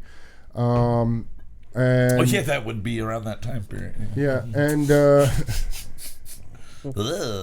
and call it those just the didn't light didn't ages. work out. I just remember hearing Acid Hologram and hearing the song, and I'm like, there's way too much shit going on right Wait, now. what, I can't listen. what hologram? Acid Hologram. Oh, wait, what's the first word? Or acid hexagram. Oh, sorry. Hexagram. I think it's Acid Hologram, but Hexagram is a song from the self-titled. But you're it saying is, acid, yes. right? Acid, yes. Oh, okay, sure. Just want to make sure that's what you were saying.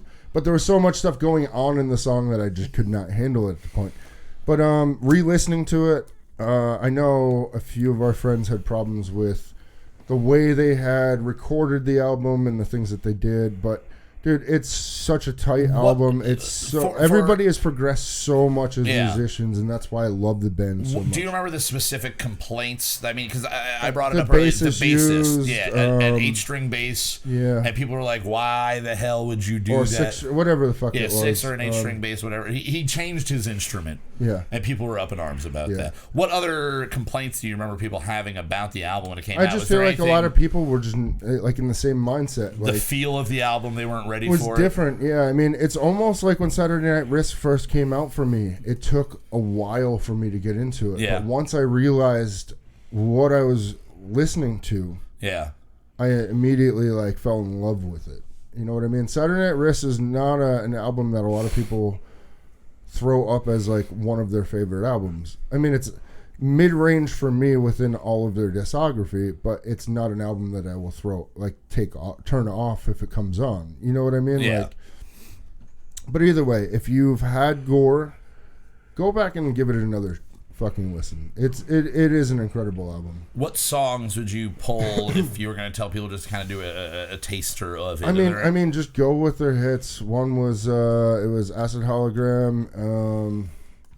Fuck, I don't even remember the names. Hang on.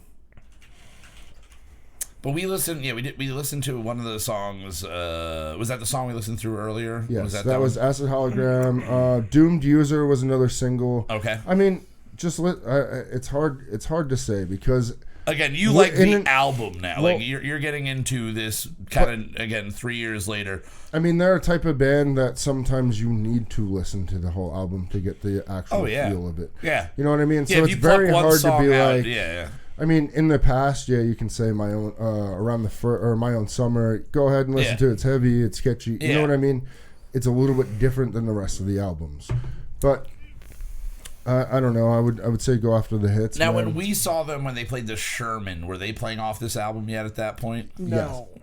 No, they played a couple Gore songs. I don't think so. Was it? I was saying, I think that might have been When was the Sherman? So that might have been. I never saw them play any Gore songs. 15? Then no. Yeah, I think it might have been right beforehand. All right. No, then they went out and did another tour right now. after. How much do you think the complaint of? I mean, at this point, this wasn't the first album with Chi, right? This was or not without Diamond, Chi. Okay, without so Chi. Diamond Eyes was written with Chi. Okay. And then when he had finally passed away. Yeah. Like Finally, the album, as in sadly, not as in they were waiting for it. Yeah, I mean, Okay. I don't mean it in a shitty term. Yes. But you know, he had been fighting fucking some really bad accident, was going through stem cell, using stem cells to try and get better. It looked like it was getting better. He was in a coma for a long time and then passed away. Now, beforehand, they had written Diamond Eyes, which they had just finished up, and then he had gotten in a bad accident, and then they put it on hold. So when they had brought on Sergio, they went and actually re-recorded the whole thing with him. Okay. And then they did Koi Yono-kan. Okay, so Koyo no Kan And then is Gore. the first. And now they are working him. on another album that apparently is supposed to be like White Pony. Okay, hell So- yeah, hell yeah. Now with this album, is it what makes it feel like fall for you? Is it more The just tones, the tones? man. Okay, Like just the feel of the songs. Like they're very. It's a very dark album. Chino's very somber with his vocals a lot of the time, so it's very like. I don't want to say slow, but just the way he presents everything is a very different pace. Yeah. Hell yeah. It's not like, I know it came out in summer and maybe that's why it threw me off, or spring technically Yeah. came out in April. Yeah. But yeah, it was not a spring summer album for me. It's more it's a dark album. Yeah, it is. I mean, like with Zach's two examples that he brought to us tonight, it's weird that those make sense that they came out in the fall, but that means that they were writing and recording it, probably the year before, and then recording it during the summer or whatever, and then released it around the time that it would make the most sense. So this one was probably written and recorded in the fall, into the winter, and then dropped Probably while they once were on done. tour, Yeah. whatnot. And then dropped when they were done. So like the tone and everything there. The album that I had called out earlier, The Moon Is Down, was released in, I think it was around like March or so. So it's more March, April, something like that. So it is more of kind of like the cold, like breaking. But again, was probably written and ready to go in the fall time. And yeah, I mean, I like I said before, I didn't really come up with a new. Well, can I just suggest one for you? Yes. Because I think it's something that people should listen to. Definitely. Regardless of whatever happened with the lead singer, it's newer, but Science Fiction. Is brand one new. Of yes. Wait, what happened with? It's he one got of. Me Did he get Too Me and Too'd? everything about the same week. Yeah, like he literally wrote songs about him being a. Yeah. I Am Heaven Sent, Don't But- You Dare Forget. But that album, Science Fiction, is so I saw dark them and last such fall. a good. It was the fall. Yeah, 2 years ago. yeah. No, last year. No, it was 2 years ago because it happened the same week that Kevin Spacey and Louis C.K. got Me Too'd. So did Jesse Lacey. That was 2 years ago. 2 years ago. They went on tour for that. Yeah, when they with Not a Surf. Yeah. Yeah, Not a Surf. Yes, sir. Mm-hmm. It was not last 2 years fall. ago, dude. It was not last fall. Because last fall I did a trip to New England. The fall before that I went down to South Carolina to see them. So it's been 2 years since that happened. You saw them the year the album came out. Yeah, which would be 2017. God damn. Yeah. What did I do last year? You worked, and that was it. 'Cause Yeah, remember last August year was like 17th, 2017, Yep. it came out.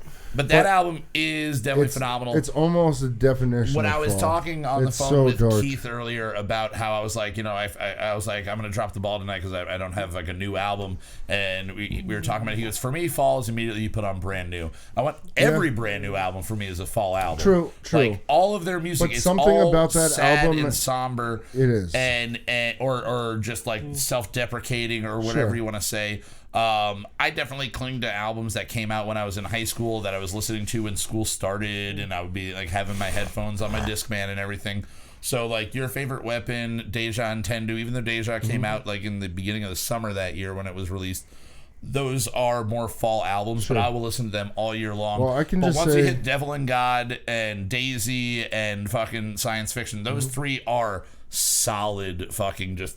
Well, I can say, dude, I haven't listened to Daisy in a while. That's a great album. It is a Science it took, Fiction. that is an album that took me way too long to like. When Science Fiction came out that year, I just remember sitting here in the winter and just listening to it, and immediately I'm like, I'm fucking depressed, dude. Yeah. I'm fucking the depressed. First time I heard God it, damn. I was mowing. Okay. You're right. It was 2017 because I was mowing Danesbury Park. Oh shit. Yeah. Okay. We The didn't homeless do that. dude We in the fucking bushes. Yeah. And we didn't do that last year. That's the guy who gave you the album, right? The homeless guy in the bushes. He's the one that was like, "Here you go." Hey, check this out. I Actually, got me too. and that was before Apple Music because I remember purchasing it. Wait, the guy in the bushes was Jesse Lazy. Yes. Nice. And I gave him $10. I heard this and he guy gave gets me me the too. CD. I don't know. Oh Lord. But yeah, so I didn't really come up with another one, but now that I'm kind of thinking about it as we talk, I think one that will become, because it's out and I've been listening to it and probably really should have been, is the new Jason Hawk Harris album. That is a I was great actually fucking The Jason album. Hawk that. Harris I album. finally good is listened it? to the whole It thing. is so, It's so the good. Grandfather song. Oh my is God. that like literally? I just said Grandfather and I got fucking chills as to how good that fucking song is. I'm so so good. glad that And I stumbled I'm on that on afraid- a Yeah, me fucking gaming Oh website. my dude. God, Like dude. legitimately, randomly on a gaming website. And All of the if you songs have not listened to so him, good. just check out what's the song with the corpse paint. I forget. Cussing at the light. Cussing Cussing the Out. Light, yeah. Just do yourself a favor, watch That the whole video. album. What is the album called? It's called Love in the Dark. Love in Yes. the Dark.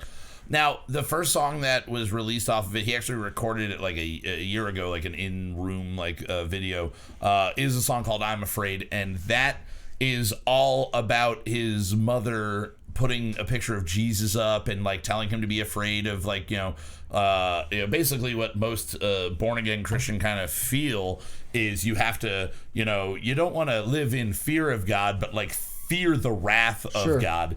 And when you're a kid and you hear fear something, the word wrath in between doesn't mean shit Sure, to you. sure. It's like, I should fear this thing. Right. And the just, Lord, I'm afraid. Like, no ghost ever scared me like the ghost of, or no, what, I forget the lines, but no monster or whatever ever scared me like the ghost of Jesus Christ.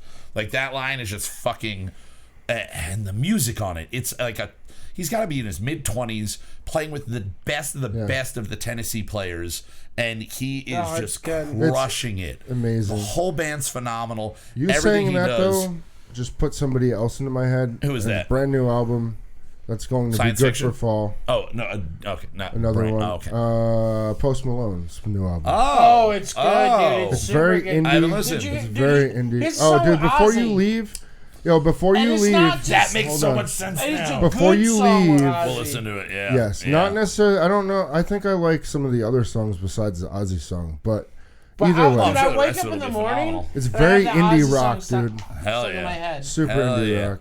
Well, I had seen like a meme or something about like all these kids are Yeah. thinking that Ozzy got famous because of Post Malone, and I was like, it's literally like the fucking, what was that Who's thing? the Beatles? Yeah. Who's Paul McCartney? Yeah, who's Paul McCartney? Well, That's Kanye, the exactly Kanye the thing. Another Kanye thing. Kanye reference. Yeah, another Kanye reference. Now, I do have a couple of honorable mentions from my classics. Yeah, and I agree with all of these. These are, I now do. we already kind of covered brand new, and I figured that would just come up in conversation. We used to have the idea of doing a brand new counter on the original run of this show because I just would bring up brand new every episode for pretty much no reason. So it's been a while. It's been about 50 episodes since I brought up brand But I new think in we said them episode. about 50 times tonight. Tonight we've covered it, yes. So for me, this is pretty much not the complete list, but this is it in the fall time. In addition to Moon Is Down and How to Start a Fire from Further Seems Forever, I do enjoy that album. My list of go-to fall albums, and I'm thinking of one right now that's not on the list that I'll add to it. We discussed this one, Cursive Ugly Organ. Oh, Ugly Organ. I love all Cursive albums are fall. They are all albums. Domestica, Happy I love Hollow, Cursive. everything from Mama them. Unswollen. Dude.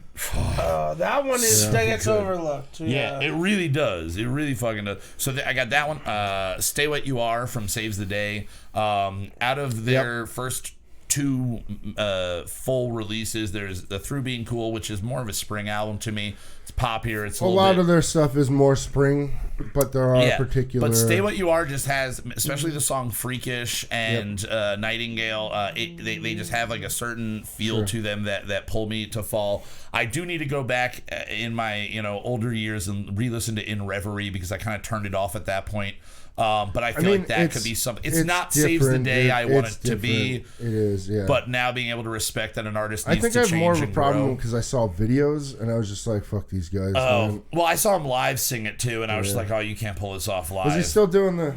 Oh, he just sways back and forth. When the last time I saw him, he had probably put on like 80 pounds and was wearing like khaki shorts and a Hawaiian shirt because that was like what fit and was comfortable in the summer. Like he couldn't wear pants and a t-shirt anymore, I guess. And he was still doing that, and he just looked like a fucking Muppet up there. It's always funny when he just has a microphone doing it, though. Yeah. Oh, yeah, when he didn't play guitar, and oh my God, that's the weirdest stage of them. Weezer's Pinkerton, I think, is probably one of the end-all, be-all fall albums. And I will say... That's in my garage for me. You think it's more winter? In See, my a garage, lot of my fall bleed into But winter. in the garage is not on Pinkerton. I know, but that's a single that definitely gets played during the fall. During the fall for you? Yeah, I would say... Because it's inside, it makes sense. Yeah, Across the Sea is probably the one off of Pinkerton that I listen to most. And then even the closing song, Butterfly, is just a really super sad, somber... Wait, what's the closing song off the Blue Album? The Blue Album's Only in Dreams. Only in Dreams is also another... That's a good song. That's more spring in my head in a sad way because it's like end of school year, I guess so. wrapping up. It's all about like a prom dance and stuff like that. Yeah, but that would be going into fall. School's ending. Oh, wait, no, it would be summer. You're right. Where'd you go to school? Alaska? Strasbourg. I don't know where they went to school. How they do school Australia? there. Australia, mate. So Pinkerton, you mentioned Alkaline Trio in your first pick. For me, it would be specifically From Here to Infirmary. Makes sense. Was it Mr. Chainsaw or whatever that one? That I think is the opening song of that. It's just fucking amazing. Oh, it makes sense, man. Bayside's album Shudder, which is probably their most overlooked album, their least liked album, has a song about Howard Hughes in it, which is just really fucking... it's a weird lyrical song, but they got really more into that... Kind of how I was saying with Caraba, has that like hymnal style of vocals to it. So that kind of draws me in there a lot in the fall. And then the two albums that I listened to the most the fall that I lived in Los Angeles when I was 18 are Death Cab for Cutie, Transatlanticism, which has, so this is the New Year on it, and that's like the only song I listened to outside of that. I listened to that on New Year's, just like boom, boom. It's 3 chords, boom, boom, boom, boom, boom, boom. It's like the whole entire song is just that fucking progression. And then an album that I think it's kind of like how Tupac had albums released after he died. Elliott Smith has an album that's called like From Under the Basement Stairs or something along, or Under the Cellar Stairs, something along those lines, that has a lot of weird ambient noise in it, like birds chirping and stuff like that, but it is Elliott Smith, so it is sad and depressing as all hell. And that even in turn makes me think of Iron and Wine. Iron and Wine is another great band. The Creek That Drank some of the their Cradle. some of their albums though can get a little off track though. Yeah. Well, the first one he did, the album with Goya with the Coin, yeah, is fucking great. And since you said Elliott Smith, just Elliott. Oh, Calm yeah. Americans is another great album that people should be listening to. And we can't forget Typo Negative through fall. Seriously. Can't. Oh, I mean, yeah, for sure. That's a known, but I just want to say before somebody's like, you guys didn't fucking say Typo Negative. Yeah. Typo when Negative. Casey sends in fan mail to 123 Justin Sucks PA, and somehow we get it. Of course, we love Typo Negative. And you should be listening to Typo through this season. I've been listening to Typo. Yes. Now that's some older stuff. I just want to throw some caveats on things that didn't make my newer list because they weren't as important to me. Sure. As but you guys should be writing all of this down and listening to all of this. There will be a test on this next week. Yes. I've been into some weird German metal. All right. Yep. Secrets of the Moon. Yeah, that band was a band fucking from rad. Germany. Dude. They have an album called Sun. It is very fall. They are post black metal, so it's it's not black metal vocals at all. It's sort of like the new Behemoth with less screaming, sort of. Okay. Sort of. A lot of these newer German bands actually have a sound that reminds me of... Actually, Opeth. I'm sorry. I should say it's more like Opeth. If you mix Opeth and self-titled era Deftones together, okay. True. There is a droniness to it. But there's still the organ. There's still all of that wall of sound coming through. Yeah. You know what I mean? The new Tool album just came out. That is... Would you say most all Tool? Be in my head as a fall album? No. I would say Lateralis and 10,000 Days is I would definitely say 10,000 Days could have been another thing that I could throw on as a new addition to me because I was told to listen to that and I listened to that. I love that album. I know definitely most will be going people, to be going back to that. I love that album, dude. I know most people don't. I got to do the whole listen through while reading the lyrics so I get more of like involved on that level, but also I definitely Perfect feel Circle's first the album ambiance of it. Is a great fall Perfect album. Circle. Well, the first album is good, but I think what's the one with the white cover? The one that has the nurse who loved me. They have weird fucking names, dude. Yeah, I don't know. I do love a Perfect Circle. Puss of Furs also has a lot of very somber tracks that would also fit in. And pretty much Maynard's niche is a good fall listen. Would you say Maynard is an edgelord? Yes. He's probably actually he's the king of the edgelords. He is the ultimate ruler of edgelords. The Lord of Edge. He's so much an edgelord that he bought the only property in Arizona so he can grow grapes and have his own winery from Arizona grapes. Oh my god! Now another group, more of a. It's a girl's name, but it's another thing. Chelsea Wolfe. Okay. Yeah, I don't know if you ever got into Chelsea Wolfe. Nope, no. She is like gothic doom folk. Yeah. Oh. She just had a new album that... Is that like Death Country almost? It's like imagine tour with her. What's her face? Probably. That everyone hates. Yeah. Halsey. No, old. Say I love Halsey. Not Janis Joplin. Oh, you're talking What's about the other one? Not Janis Joplin. You're talking about Mama old Lady Cass. McGee over there. No, that era though. Janis Joplin. Linda Ronstadt. No, Linda Ronstadt's rock and roll. Joni Mitchell. That's what I was thinking when I said Linda Ronstadt. It's like a doom Joni Mitchell is Chelsea Wolfe. Oh, you know what? Don't forget Pink Floyd through this season either. Yeah, but that's my thing. That's a full year. Don't forget Pink Floyd ever. Yeah. See, that's not a fall band to me because I listen to Pink Floyd. I listen to them all the time too. All the time. But realistically, Dark Side of the Moon is a great fall album.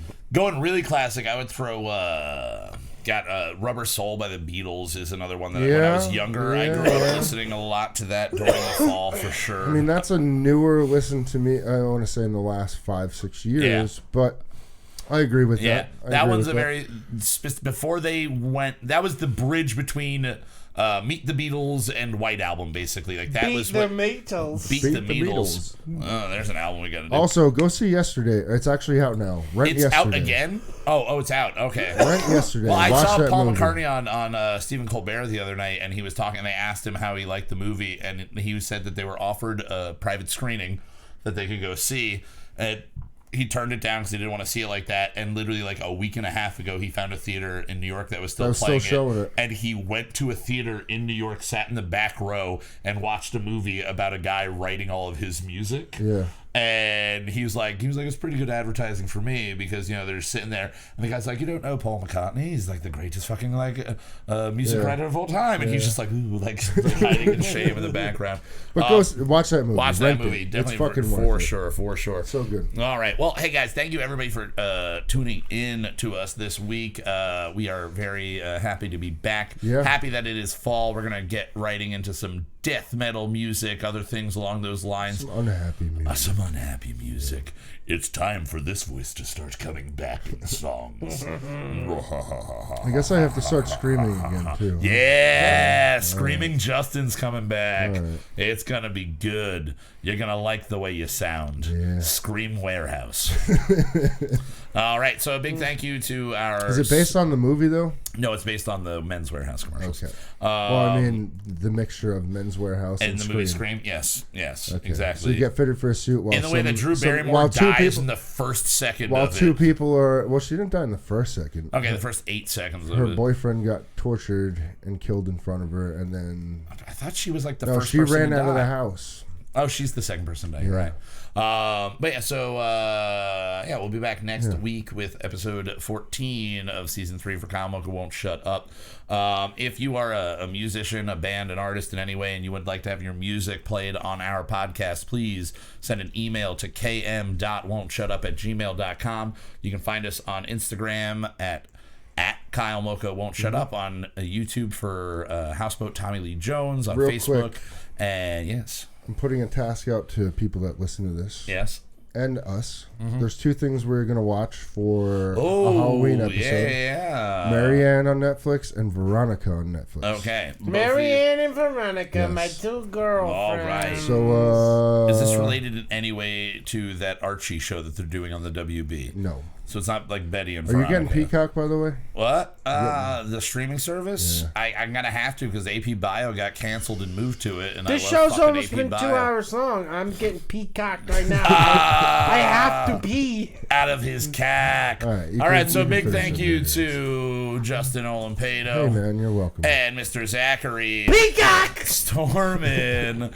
Shout out to our super producer EJ5000, the guys over at our Brother Sister Love podcast. Let incest. me ask I you love it. a question.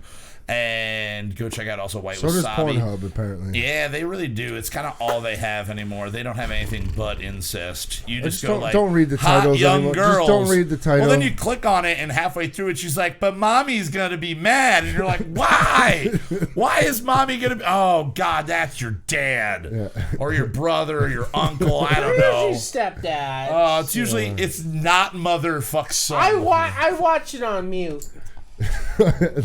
See, I'm an audible person in that way. I got to keep it on, and then it kills the boner No, once I they just go, make Daddy loves me. I make it my own in my head. Oh, nice. But for you, it's still her saying daddy. Mystery Science hearing it, dude. Mystery Science Theater Porn. You have new 3 show. other people. You have 3 other people Oh watching. my God, this is great. And one of them's a robot. All right, so we will Just see you one guys next week. Check out again our Brother Sister Love podcast. Let me ask you a question. Hell yeah. And here, as always, is our closing song to play us out. Yep. Peace out, fuckers. Fuck you. Zach's gonna pee at his cock. I gotta pee. Cock pee. Later. Mood.tv. Yeah. There's nothing more egomaniacal than singing the theme music for your own show. Who am I? Kelsey Grammer.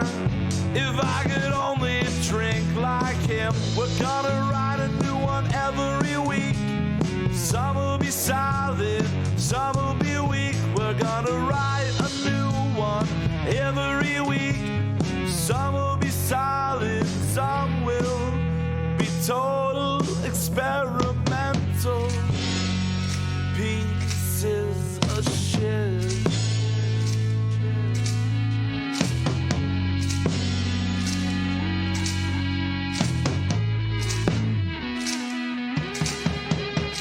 Oh, we're not over yet.